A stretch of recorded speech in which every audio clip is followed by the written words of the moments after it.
할렐루야. 네, 하나님께서 오늘 하루도 예수님의 십자가를 본받아 기도의 자리에서 승리를 경험케 하시는 귀한 하루 되시길 주의 이름으로 축복합니다. 누가복음은 예수님께서 공생의 사역을 기도로 시작하시고 또 마지막 십자가 사역도 기도로 마치셨음을 보여주고 있습니다. 그래서 오늘 본문 말씀의 초점은 예수님께서 하신 죄 용서의 기도라고 할 수가 있습니다. 예수님은 이 메시아 사역의 절정, 십자가 위에서 자기를 조롱하는 죄인들, 또 군인들, 많은 사람들을 위해서 용서의 기도를 하셨습니다. 이 감동적인 모습은 누가복음에만 나오게 된다는 것이죠. 자, 예수님께서는 십자가 위에서만 용서의 기도를 하신 것이 아니었고 평소에 제자들에게 용서가 얼마나 중요한지를 이미 가르쳐 주셨습니다. 마가복음 11장 말씀해 보니까 서서 기도할 때에 아무에게나 혐의가 있거든 용서하라. 그리하여야 하늘에 계신 너희 아버지께서도 너희 허물을 사하여 주시리라. 또 누가복음 11장 말씀에는 우리가 우리에게 죄 지은 모든 사람을 용서하오니 우리 죄도 사하여 주시옵고, 이렇게 주기도문을 가르쳐 주셨죠. 그래서 예수님께서는 평소에도 용서에 대한 가르침을 주셨는데 그 가르치신 대로 십자가 위에서 용서를 위한 기도를 실천하셨다라는 것이죠. 여러분, 얼마나 고통스럽고 아프고 힘든 그 자리가 십자가 아니겠습니까? 상상을 초월하는 그 대가를 지불하고 고통을 감내하면서도 그 십자가 위에서 용서를 위한 기도를 하셨다는 것을 우리가 주목해서 볼 필요가 있습니다. 그래서 저자 누가는 예수님께서 하신 용서를 위한 기도만 아니라 하나님께서 이 기도를 응답하신 것도 함께 기록하고 있다라는 것입니다. 그것이 무엇일까요? 용서의 기도를 예수님께서 십자가 위에서 하셨는데 그 기도에 응답하신 사건이 무엇일까요? 바로 옆에 있는 한 강도의 구원이다라는 것이죠. 이 한 강도의 구원 기사는 예수님의 용서를 기록한 누가복음에만 나오게 된다는 것이죠. 그러면 예수님께서 십자가 위에서 하신 용서 기도와 한 강도의 구원이 어떤 관계가 있는 것일까요? 자, 예수님께서는 두 강도와 함께 십자가에 달린 이후부터 사람들의 조롱을 받았습니다. 이 사람들의 조롱은요, 예수님께서 용서 기도를 마치신 이후에 등장을 하고 있어요. 백성들이 손가락질하면서 침을 뱉으면서 종교 지도자들과 군인들이 낄낄거리면서 예수님을 조롱했습니다. 그리고 옆에 있던 한 강도도 거기에 동참해서 예수님을 조롱하고 있습니다. 그들은 하나같이 당신이 왕이냐? 당신이 메시아냐? 그러면 십자가에서 바로 내려와서 자신을 한번 구원해봐라, 이렇게 외치면서 조롱을 했다는 것이죠. 자, 그런데 이렇게 조롱하는 사람들, 그 사람들에 맞서서 예수님을 변호한 사람, 딱 한 사람이 있었죠. 그 사람은 십자가에 달렸던 다른 강도였습니다. 그 강도는요, 예수님을 조롱한 옆에 있는 강도를 책망하고 자기들은 행한 죄악에 대한 정당한 심판을 받고 있을 뿐이다. 그렇지만 여기 계신 예수께서는 악한 일을 하나도 행하지 않은 분이시다, 이렇게 주장했습니다. 그리고 나서 곧바로 예수님께 자신의 구원을 간청하고 있죠. 41절과 42절 말씀 보니까 우리는 우리가 행한 일에 상당한 보응을 받는 것이니 이에 당연하거니와 이 사람이 행한 것은 옳지 않은 것이 없느니라 하고 이르되 예수여 당신의 나라에 임할 때에 나를 기억하소서 하니. 자, 42절에 이르되 이런 단어가 있죠. 예수님 앞에 이제 부탁하는 말이 나오기 전에 이르되라고 하는 말은 미완료 시제로 문법적으로 보면 그렇게 쓰였습니다. 그러니까 이 강도의 간청이 한 번으로 끝난 것이 아니다라는 거예요. 계속해서 예수님께 간청을 하는 것이에요. 당신의 나라가 임할 때에 나를 기억하옵소서. 무슨 뜻이에요? 나를 구원하여 주옵소서. 예수님을 메시아로 보고 그렇게 부탁을 하고 있는 것입니다. 그러자 예수님께서 내가 진실로 내게 이르노니 오늘 내가 나와 함께 낙원에 있으리라. 그 얘기는요, 이 강도의 죄를 용서해 주시고 구원해 주셨다, 그런 말씀이 있죠. 그러니까 예수님의 용서 기도가 나오고, 그 다음에 예수님을 조롱한 사람들 이야기가 나오고, 예수님을 지지하고 예수님을 보호한 한 강도의 간청이 나옵니다. 그리고 나서 예수님께서 이 강도를 구원해 주겠다라고 하는 낙원에 대한 약속이 순서대로 기록되었죠. 자, 이 말씀은 무슨 뜻이겠습니까? 예수님을 지지하고 보호했던 한 강도의 구원 기사를 예수님 용서 기도의 결과로 본다라고 하는 것이죠. 여러분, 그래서 갑작스럽게 예수님과 함께 달렸던 한 강도가 왜 구원을 받지? 어떻게 그 짧은 시간에 변화되어서 구원을 약속받을 수 있을까? 여러분, 이것은 결코 우연이 아니다라는 것이에요. 예수님께서 고통 중에 자신을 욕하고 저주하는 그 옆에 강도와 밑에서 예수님을 조롱하는 그 사람들을 바라보시면서 하나님 아버지께 용서를 구하셨는데, 그 기도의 응답으로 한 명의 강도가 죄 용서를 받고 구원을 받게 되었는 줄로 믿습니다. 여러분, 그래서 이 용서의 기도가 힘이 있는 거예요. 한 영혼을 살리는 기도다라고 할 수 있는 것이죠. 자, 누가복음은요, 예수님께서 십자가 위에서 세 마디 말씀하신 것을 기록했는데, 그 중에 두 마디 말씀이 무엇인가 하면 죄 용서를 한 기도, 죄 용서를 위한 기도고, 또 하나는 자신의 영혼을 아버지 손에 부탁하는 기도, 이 두 가지가 나와 있습니다. 근데 누가가 쓴 또 사도행전을 보면요, 스데반 이야기가 나오는데, 스데반도 돌에 맞아 죽으면서 그 영혼을 하나님께 부탁하고 그를 죽이는 자들의 죄를 용서해달라, 이렇게 예수님과 똑같이 기도하는 장면이 나오고 있다는 것이죠. 사도행전 7장 말씀해 보니까 그들이 돌로 스데반을 치니 스데반이 부르짖어 이르되 주 예수여 내 영혼을 받으시옵소서 하고 무릎을 꿇고 크게 불러 이르되 주여 이 죄를 그들에게 돌리지 마옵소서, 이 말을 하고 자니라. 여러분, 돌에 맞아서 스데반이 죽어가고 있을 때 옆에서 증인으로 있었던 청년, 그리고 함께 돌을 던졌던 청년이 누굽니까? 사울입니다. 우리가 잘 아는 바울이죠. 스데반을 죽이는 일에 적극적으로 가담한 그런 주도자였습니다. 그런데 그렇게 스데반을 죽도록 내버려뒀던 이 사울이 다메섹으로 가는 길에 부활하신 예수님을 만났습니다. 회심하게 됩니다. 거기서 완전히 꼬꾸라지게 되었죠. 자, 예수님께서 십자가 위에서 그를 조롱하던 자들을 위해서 용서 기도를 하실 때에 한 강도가 변화되어서 구원을 받았습니다. 마찬가지로 스데반이 예수님의 기도를 본받아서 그를 죽이는 자들의 죄를 그들에게 돌리지 말아 주십시오 라고 하는 그 기도를 하나님께서 들으시고 응답하셔서 사울을 구원하신 것입니다. 여러분, 이 두 사건이 결코 우연이 아니라는 거예요.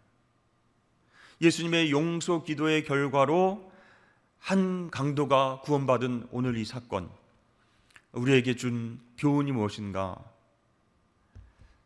왜 누가는 사도행전을 기록하면서 스데반의 용서 기도와 사울의 회심을 같이 기록하고 있을까? 그것은 바로 예수님께서 하신 이 용서의 기도가 예수님에게서 한 번으로 끝나는 것이 아니라 그분을 믿는 우리 모두가 어떤 대가를 치르더라도 죄 용서의 기도를 해야 된다라는 것을 분명하게 강조하는 그런 메시지다라는 것이죠. 여러분, 생각해 보십시오. 예수님께서 우리 죄 용서를 위해서 지불한 대가가 무엇입니까? 십자가 위에서 하나님의 진노와 하나님의 처형을 받는 것이었어요. 또 스데반이 지불한 것은 무엇이었습니까? 순교자의 죽음이었습니다. 그러니까 예수님과 스데반은요, 그 용서의 기도가 닮아있다는 것이죠. 엄청난 희생을 요구하는 값을 지불하면서 자기를 죽이려고 하고 자기를 조롱하고 자기를 위해서 돌을 던지는 그 사람들을 위해서 용서해 주십시오, 이렇게 기도를 함으로써 한 영혼이 회개하고 돌이키면서 그리고 하나님 앞에 구원의 역사를 경험토록 했다라는 것이죠. 여러분, 용서의 기도를 할 수 있는 사람은 예수님의 죄 용서를 이미 받은 사람인 줄로 믿습니다. 또한 용서의 기도를 할 수 있는 사람은 기꺼이 다른 사람들을 용서할 수 있는 사람이다라는 것이에요. 근데 우리는 오늘날 어떤 시대에 살고 있습니까? 사소한 실수나 잘못도 용서하지 못하는 그런 시대에 살고 있습니다. 도저히 내가 용서를 못하겠으니 받은 대로 돌려주겠다라고 하는 혐오와 복수의 시대를 살아가고 있죠. 뭐 큰 것도 아닙니다. 그냥 차를 갖고 운전하는데도 빵빵거리면서 뒤에서 라이트를 켜면서 똑바로 운전 안 하면 내가 끝까지 쫓아가서 내가 복수하겠다. 굉장히 무섭습니다. 운전 한번 잘못했다가 정말 큰 사고가 날 수도 있습니다. 여러분, 이런 시대를 우리가 살아가면서 다들 용서하지 않는데 나만 예수 믿는다고 저 사람의 죄를 용서하는 기도를 해야 될까? 손해보는 것 같은 마음이 드는 상황이라는 것이죠. 하나님께서 우리에게 베푸시는 죄 용서의 진정한 가치와 기쁨을 경험하지 못했기 때문에 많은 사람들이 용서를 모르면서 살아가고 있습니다. 구원의 길로 우리를 인도하시는 하나님의 은혜, 그 은혜를 맛보지 못하고 살아가고 있다는 것이죠. 여러분, 우리는 이런 시대 속에서 용서가 사람들을 녹이고 용서의 기도가 그 응답으로 그 사람을 바꾼다라고 하는 사실을 기억하면서 용서의 기도, 용서의 삶을 살아가야 할 줄로 믿습니다. 여러분, 우리가 기도를 많이 하죠. 이렇게 특별하게 모여서 기도하기도 하고 여러분 개인적으로 기도하기도 합니다. 그런데 그 기도에 실패하는 중요한 원인 중에 하나가 다른 사람들을 위해서 진지하게 용서의 기도를 하지 않기 때문입니다. 여러분, 응답받는 기도의 중요한 요소는 무엇인가요? 죄 용서를 구하는 기도예요. 예수님께서 가르쳐 주셨죠. 주기도문을 통해서 기도의 교훈을 말씀해 주셨는데 죄 용서를 구하는 것을 그 기도의 핵심 요소로 가르쳐 주고 계십니다. 중요한 메시지가 있는 것이에요. 중요한 것은 우리 자신의 죄를 용서를 위한 간구가 우리에게 잘못한 사람들을 기꺼이 용서하는 것하고 연결되어 있다라는 것이에요. 그러니까 여러분, 주기도문 잘 아시죠? 우리가 우리에게 죄 지은 자를 용서한 것 같이 우리의 죄를 사하여 주옵소서. 이러한 간청은요, 우리가 형제 자매의 그런 잘못을 용서하지 않으면 원칙적으로는 하나님께서 나의 죄를 용서해 달라고 간청할 수 없다, 그런 뜻입니다. 그래서 우리가 용서를 하는 행동과 용서를 하는 삶은 하나님 앞에서 우리의 죄를 용서받는 중요한 통로가 된다라는 것입니다. 여러분, 다른 사람들의 죄를 용서하는 사람으로 살아갈 때 하나님께서 응답하시는 진정한 기도가 가능해지는 줄로 여러분 믿으시길 바랍니다. 마가복음 보면요, 유일하게 기도에 관한 교훈이 있습니다. 마가복음 11장 24절 25절 말씀에 서서 기도할 때에 아무에게나 혐의가 있거든 용서하라. 그리하여야 하늘에 계신 너희 아버지께서도 너희 허물을 사하여 주시리라. 이렇게 말씀합니다.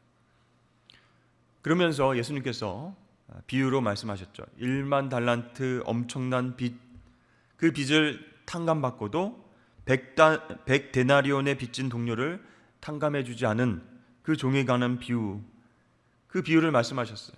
그 비유의 핵심은 무엇입니까? 마태복음 18장 말씀에 보니까 너희가 각각 마음으로부터 형제를 용서하지 아니하면 나의 하늘 아버지께서도 너에게 이와 같이 하시리라. 엄청난 빚을 탕감받고 용서함을 받았는데 형제의 작은 빚은 탕감하지 않고 용서해 주지 못하는 것, 그것을 보고 하나님께서도 너의 죄를 사하시겠느냐, 이렇게 주님께서 말씀을 하신 것이 그렇습니다.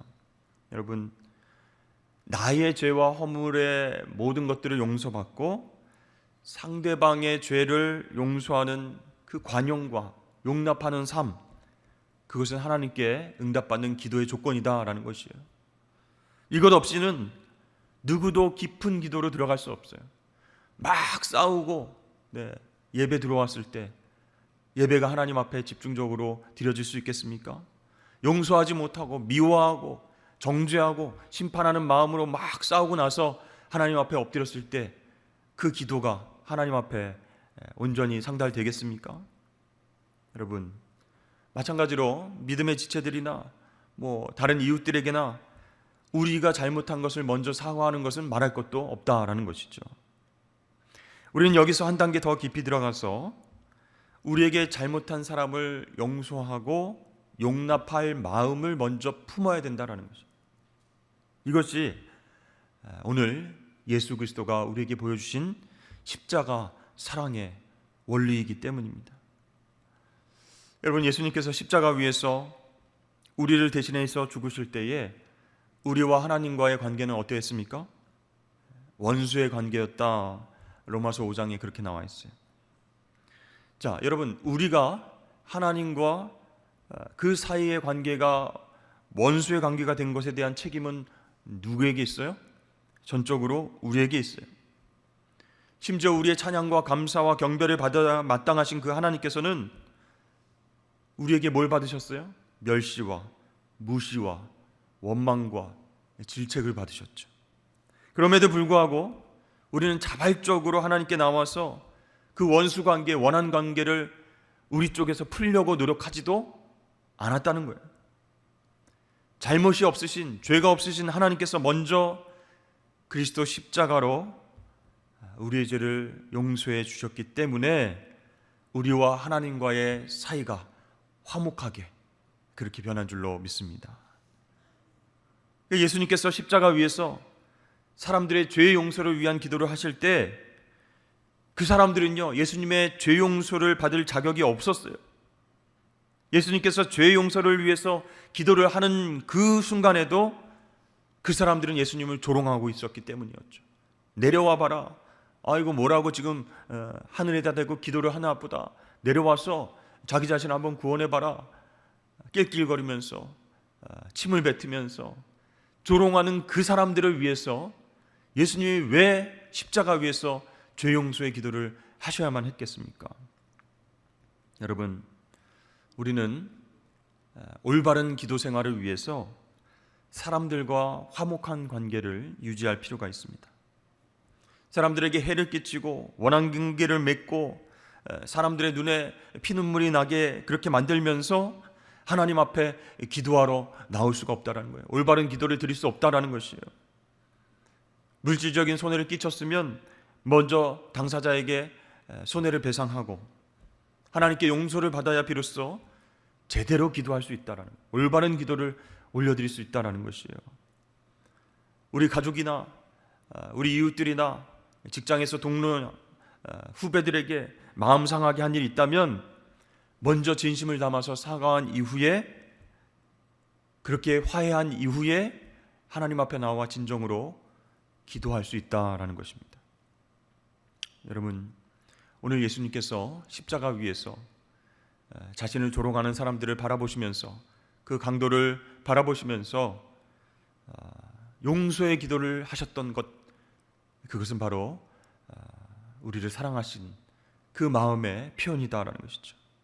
그래서 올바른 기도는 예수 십자가 사랑을 가지고 사람들과 화목한 삶을 살아갈 때에 올바른 기도가 나올 수 있다라는 것이죠. 그래서 여러분, 만약 기도가 잘 안 된다면, 기도가 뚫리지 않고 답답하게 하나님 앞에 집중적으로 나아가지 못한다면 사람들과의 관계를 깊이 점검해 볼 필요가 있습니다. 용서하지 못한 사람이 있는가? 화해하지 못한 사람이 있는가? 미워하는 사람이 있지 않은가? 그런 마음을 품고 하나님, 내 죄를 용서하여 주옵소서. 어떻게 이렇게 기도가 나올 수 있겠습니까? 안 된다는 것이. 여러분, 예수님은 십자가 위에서 우리를 사랑하셔서 우리의 죄를 위해서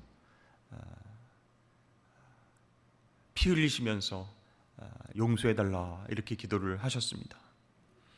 그 십자가 사랑을 기억하면서 오늘날 용서받을 사람이 있는지, 또 용서할 사람이 있는지 먼저 생각해보고 하나님께 도움을 요청하면서 예수님처럼 기도하며 승리를 경험하시길 주의 이름을 간절히 축원합니다.